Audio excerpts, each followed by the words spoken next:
Kindergarten and first grade are going to meet back here with Addie. She's got her hands up here. And then the middle, our elementary students, the rest are going to meet back in the middle section with Mr. Dennis. Thank y'all. Thank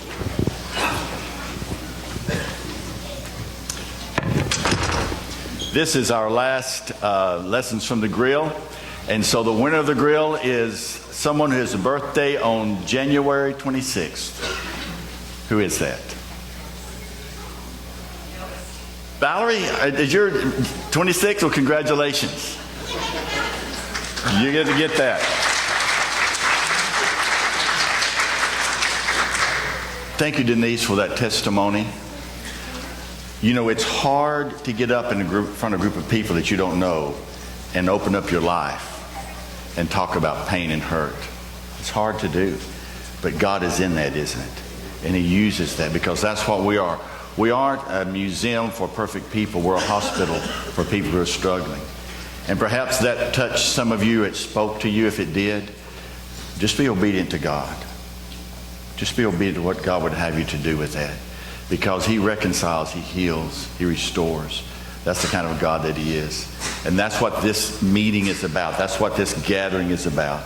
It's about experiencing the presence of God together and allowing God to work in our midst, among us, and letting His Spirit touch us. So I think God has a lot going on this morning in this service, and it's not over yet. More things are coming. I was traveling to Nashville to visit my grandmother. I had Michael and Crystal in car seats in the back. Barbara was at work. I decided just to go to Nashville, run up there and see her and come back. And as you come into Nashville, there is a place where the road goes up, I-65, it goes around the curve. And as I come up and I went around the curve, all of a sudden, all I saw in front of me were brake lights. Traffic was stopped, dead still, all lanes across. And if you're familiar with that part of Nashville, there isn't a shoulder on the left, there's a concrete wall. I knew I could just instinctively tell I was going too fast to stop. I was going to crash with my kids in car seats behind me. There's no way I could stop in the distance that I saw the line of brake lights in front of me. So I said a quick prayer and I braced for impact for the moment that I knew that you was going to hear that grinding crash and we were going to hit those cars. And when I opened my eyes, I was stopped. And I wasn't hitting anything. I was stopped several feet behind the car that was in front of me. And I thought, how did that happen? I knew there wasn't time to stop. I could see that we were going to wreck. How did that happen? And it seemed like God put this image in my mind of a big hand coming down and stopping the car. And I knew right then that God had intervened and it stopped my car. That's not happened in all the wrecks that I've had, but that one it did happen. That one it did. And God just spoke to me and said, I did it. Have you ever had an experience like that? Where you knew without a doubt that God intervened in your life, in your history, and did something. Anybody ever had an experience like that?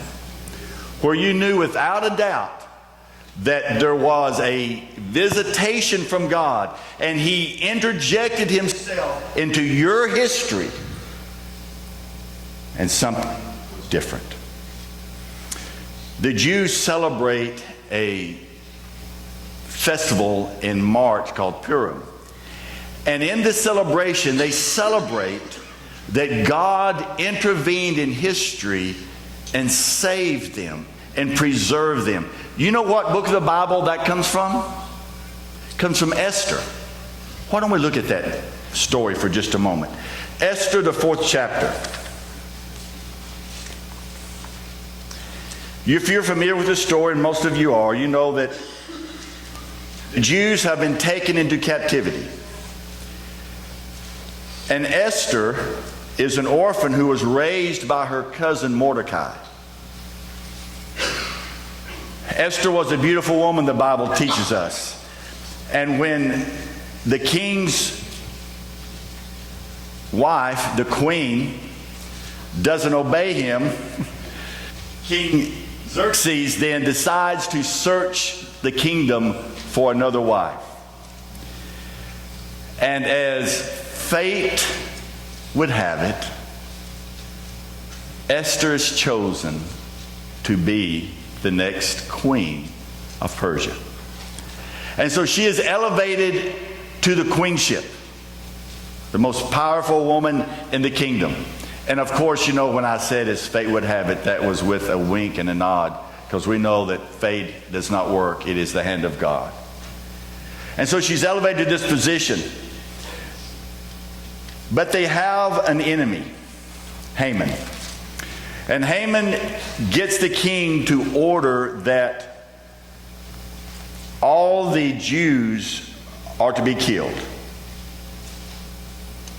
And he makes this order not realizing that his wife is also a Jew. But when he realizes that that is true, there's nothing he can do because the law has been set. And so the date has been set for all the Jews to be exterminated. So Mordecai meets with Esther to ask for her help. So that's where we pick up the story in Esther, the 4th chapter, verse 12. Mordecai has asked Esther to help. She has sent back word to him that if anyone goes before the king without being summoned, then they would be killed. And so she cannot go before the king. She just cannot do that because she knows that would be a death sentence for her. And so Mordecai sends this message back to her. Verse 12. When Esther's words were reported to Mordecai, he sent back this answer. Do not think that because you are in the king's house, you alone of all the Jews will escape. For if you remain silent at this time, relief and deliverance for the Jews will arise from another place, but you and your father's family will perish. And who knows? But that you have come to the royal position for such a time as this. Esther, he says, God is going to save the Jews. If you don't help, if you're not obedient, that's fine. You will perish. But God will save his people one way or another. But I would see that you have been placed in this position for a reason. That there's a purpose in your life. That all that has happened up until now, you being chosen as the queen, you coming to the palace, everything that has happened up until now has happened to place you in a position to accomplish what God has for you to accomplish, and that is to save the Jews. God has put you here for a reason. Who knows that you have come to this position for such a time as this? I believe with all of my heart that God wants to use each of you in some way in history. That just as God had a plan and a purpose for Esther's life, he has a plan and a purpose for you. Every single one of you. And that there is nothing insignificant in the kingdom of God, but that everything that you do matters in God's history. When there was a need for someone to come and rescue the Israelites out of bondage, what did God do? Send an army of angels? No, he went out to the backside of nowhere, found an old shepherd that had been there, 80 years old. The burning bush spoke to him. No one around, no one to hear him. He didn't want to do it. He begged God to find somebody else. God said, go, Moses, and set my people free. And Moses did that. And throughout biblical history, what is the Bible but a history of how God has intervened in our lives and used people to change history, to accomplish His purpose. That's what it is all about. Is God using us in history to change lives?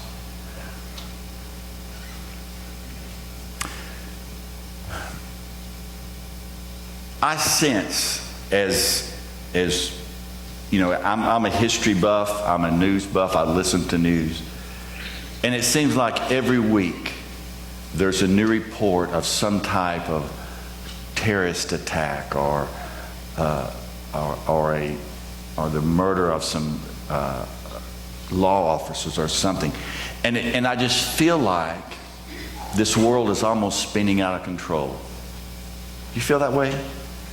You feel like that somehow that we are going in a bad direction and difficult, it's spinning out of control. And that something needs to be done. And I think back to other times in history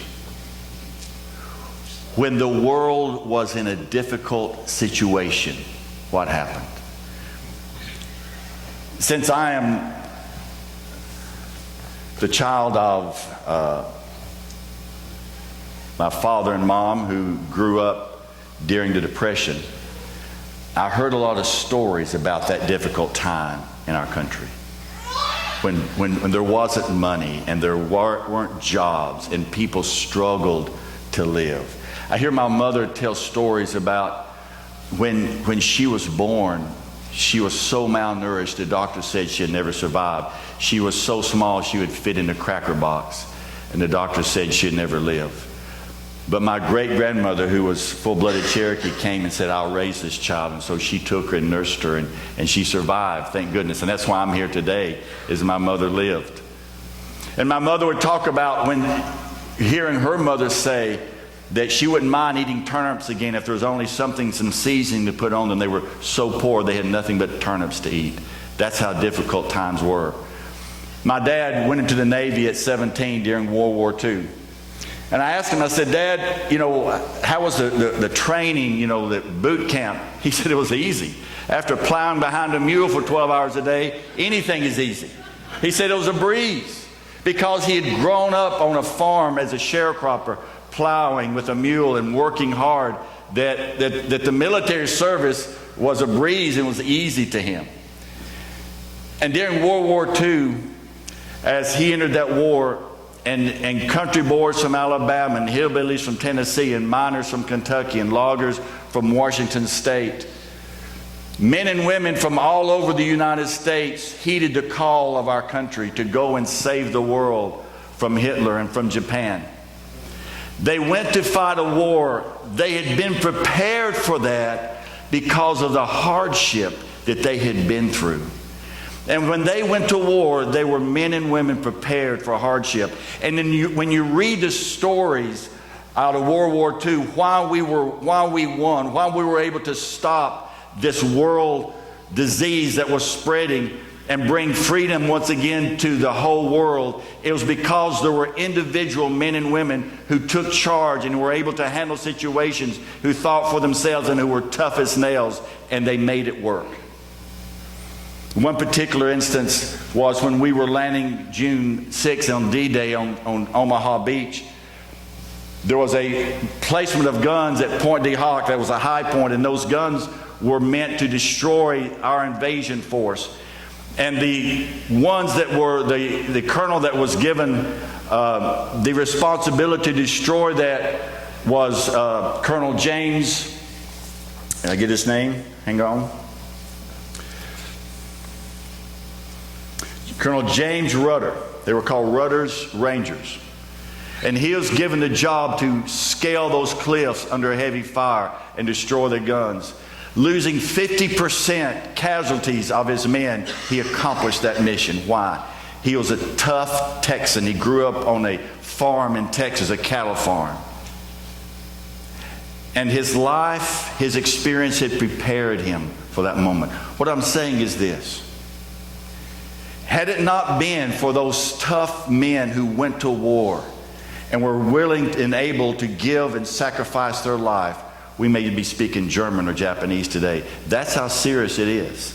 That's how serious the situation was during that time. A lot of times we forget that there was a moment in history when it would almost turn the other way. But I believe that God prepared our nation and people in our country for a mission, and they accomplished that mission. Tom Brokaw calls them the greatest generation, because not only did they win World War II, they came home and they built America into the industrial giant, the country it is today. They raised families, they built homes, they had jobs, they were loyal, they were dependable. They were the greatest generation. And I was fortunate to have two of those people as my parents. As we face what's coming ahead, God is raising up a generation. Because God is involved in our history. He is not blind to what's happening. And even though all around us it seems like there is darkness, He is raising up a generation that is going to do great and marvelous and mighty things. That when God decides to intervene, He brings hope and healing. And so this morning I want to tell you that there is hope. That's right. There's a reason to smile. There's a reason to have hope in our hearts. Why? Because God is working. God is moving. And just at other times in history, when it seemed it was dark and it seemed all was lost, He would call people to stand up and make a stand and to make a difference. And they were obedient, and they did that. And the tide was turned. Why? Because people were obedient to God. And they did what God called them to do. And many times what they went through in their life before, hardships, difficulty, pain, hurt, what Denise was talking about, was nothing more than to prepare them for what God was going to do in their life in the future. James says, count it joy when you encounter various trials, knowing that the testing of your faith produces endurance, and endurance will have its result that you'll be mature, not lacking in anything, that you'll be prepared.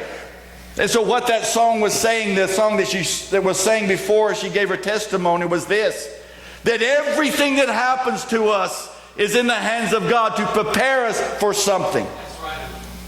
It's not about us, it's about Him and what He is doing and what He's accomplishing. And so we can rest assured that God is involved. He is in history. He's in my personal history. He's in your personal history. But He is also in the worldwide history. And He is raising up a generation. As I was preparing this, God laid this on my heart very strongly to say. I'd like for everyone here who is 18 to say 30, stand up. 18 to 30.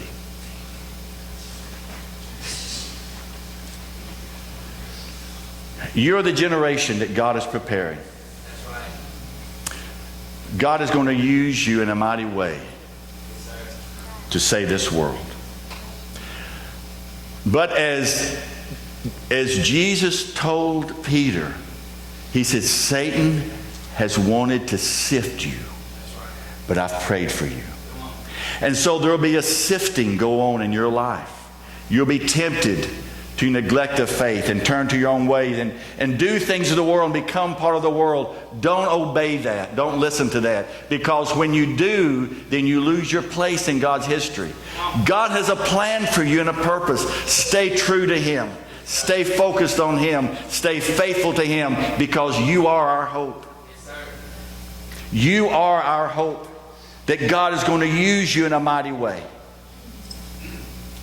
And I think that the history of the world depends on some of you staying faithful to God, being obedient, just like Mordecai told Esther.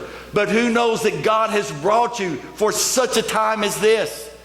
God will save this world. He will accomplish His purpose. And if you want to be a part of it, you can. If you don't, that's fine. But He's still going to save the world. But He's asking you to be a part of what He is doing. Do you agree to that? Amen. You may be seated. All those under 18, stand up. 18 and under, or under 18. Okay. Oh my goodness. What kind of world will you inherit as you grow up into adulthood? What will it be like when you are our age? What will be there? I don't know. God knows. And I know that His hand goes before us and He's never deserted us. And He'll be with you. And that God has something special for your generation. Because the darker the world, the lighter, the brighter our light shines. Be faithful to God. Serve Him. Live for Him. Don't be pulled away by what the world offers, because God offers you so much more. And you will make a difference in this world like you've never known. You can be seated. Thank you. See what I'm saying? Is that God uses us. He uses people. He uses us to accomplish His purpose. That God is involved in our personal history and in our national history and our world history. So I am not discouraged. I'm not fearful. Why? Because of Psalms 46. Look at what it says.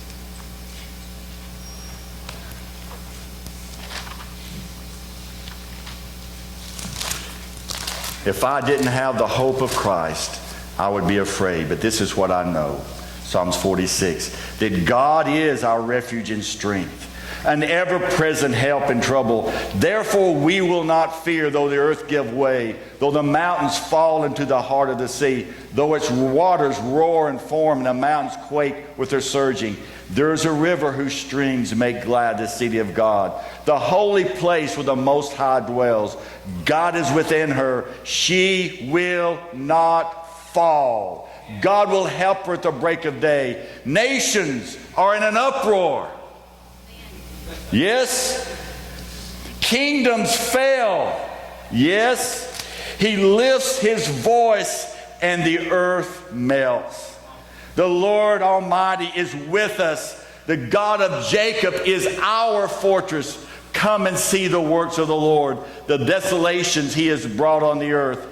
He makes wars cease to the ends of the earth. He breaks the bow and shatters the spear. He burns the shields with fire. Be still and know I am God. I will be exalted among the nations. I will be exalted in the earth. The Lord Almighty is with us. The God of Jacob is our fortress. Amen. You see, this world is going to be what it's going to be because God is in control. And when we go through difficult times, God is our fortress. Why do we fear? He has it all in His hands. He started this world. He will end this world. It will unfold like He wants it to unfold. There will be difficult times. There will be good times. We'll go through seasons of plenty and seasons of want. But God will never desert us or leave us. And the main thing is He will use us in this world to accomplish His purpose.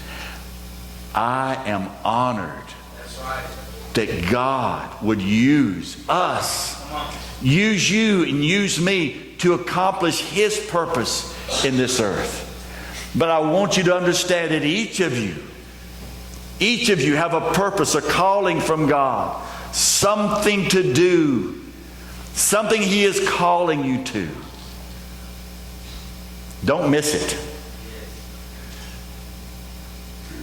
Don't lose it. Don't turn away from it. Don't let the world and its temptations blind you to what God is calling you to, because it's crucial. It's important. It's not just about you. It's about all of us. What you are going to do is going to save all of us. Satan is so devious. He tries to think nobody cares. This is just you. You can do this. It won't matter. It does matter. It does matter. It matters to God. It matters to us. It matters.